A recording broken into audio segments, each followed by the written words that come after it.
क्या middle east में कुछ अमन और चैन स्थापित होगा? मतलब हो सकता है 10 साल 20 साल तक भी कम से कम, अगर ईरान में रजीम चेंज हो जाती है तो, क्योंकि अरब देश तो इजराइल पे हमला करने से रहे फिलहाल, ऐसा कहीं कोई वो है नहीं कि कोई इस तरह का थ्रेट हो मिडिल ईस्ट में। और कौन किस पे हुती चल रहा है अपना, वो तो छोटा कॉन्फ्लिक्ट। पर्शिया जो है वो अलग था। Persia is not part of Arabia.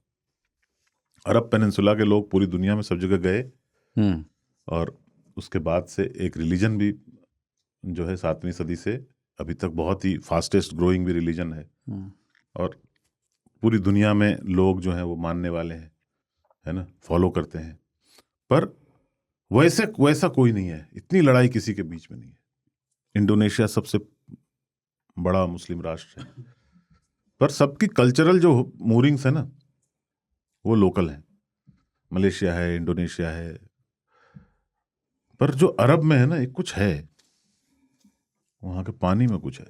अब पानी की कमी है। एकदम व्हाट्सएप पर जो जवाब दिया जाता है उस तरह का जवाब मैंने आपको दे दिया है। पर प्रैक्टिकल ग्राउंड में देखो यार, सबको ना कॉलोनियलिज्म ने बहुत नुकसान पहुंचाया है। अंग्रेज ना एकदम लाइन वाइन खींच के गए, हमारे भी लाइन खींच के गए, अभी तक हम लड़ रहे हैं। अफगानिस्तान पाकिस्तान के बीच में खींच के गए, अभी देखो वहां चल रहा है।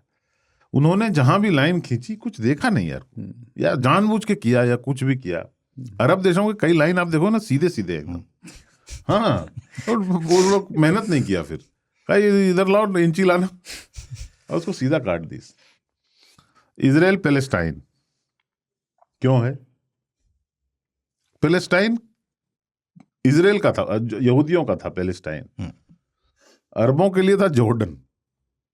जो पूरा पैलेस्टाइन मैंडेट था उसमें से एक नया देश निकाला गया अरबों के लिए, जिसमें कि प्रॉफिट की फैमिली के लोगों को एडजस्ट करना था कि और उनकी फैमिली के लोग हैं ये सऊद के नीचे रहेंगे, उनका भी तो कुछ होना चाहिए। उनकी वो डायरेक्ट डिसेंडेंट है भाई। तो कहा ठीक है, ये नया कंट्री बनाते हैं अरबों के लिए, इसमें जो है आप लोग रूल कीजिएगा, आप उनकी फैमिली के हैं, क्योंकि आपका तो ले लीज अल सऊद, तो उनको दे दिया जॉर्डन। लेकिन उसमें से कुछ अरब रह गए पैलेस्टाइन में, जिसके चलते इजराइल हुआ और पैलेस्टाइन हुआ।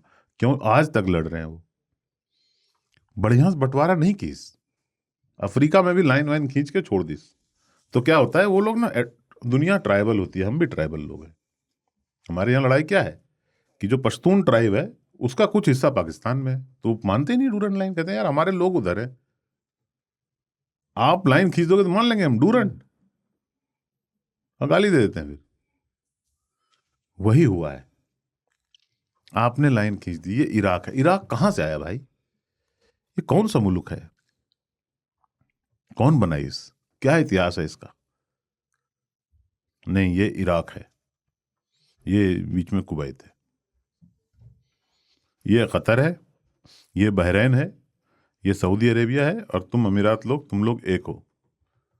ऐसा आप बंटवारा कर रहे हो। तो उससे क्या हुआ कि ट्राइब्स बंट गए, आधे इधर आधे उधर, चोंच में मुर्गी का पर। वो लड़ाई इस तरह से एथनिक ट्राइबल लड़ाई हो गई, और अभी भी वो ट्राइबल लोग हैं। बहरीन में लोग शिया हैं, रूलर सुन्नी है। अभी आयतुल्ला मरे तो वहां के लोगों ने विद्रोह कर दिया, तो सुन्नी सऊदी अरेबिया ने अपनी फौज भेजी, और बहुत अच्छा सेंटेंस बहरीन के जो सुल्तान या जो भी हैं वो, उन्होंने कहा कि जिसको ईरान अच्छा लगता है ईरान चला जाए। जैसे हम लोग बोलते हैं ना, नहीं वैसे ही ये। तो कैसे पीस होगा? किसी की मर्जी से वो देश नहीं बने, थोप दिया गया उन पे की, अपनी मर्जी से नहीं बने। 1947-48 में 2 देश बने, धर्म के आधार पर दुनिया में 2 ही देश बने, पाकिस्तान और इजराइल। देखो क्या हुआ है।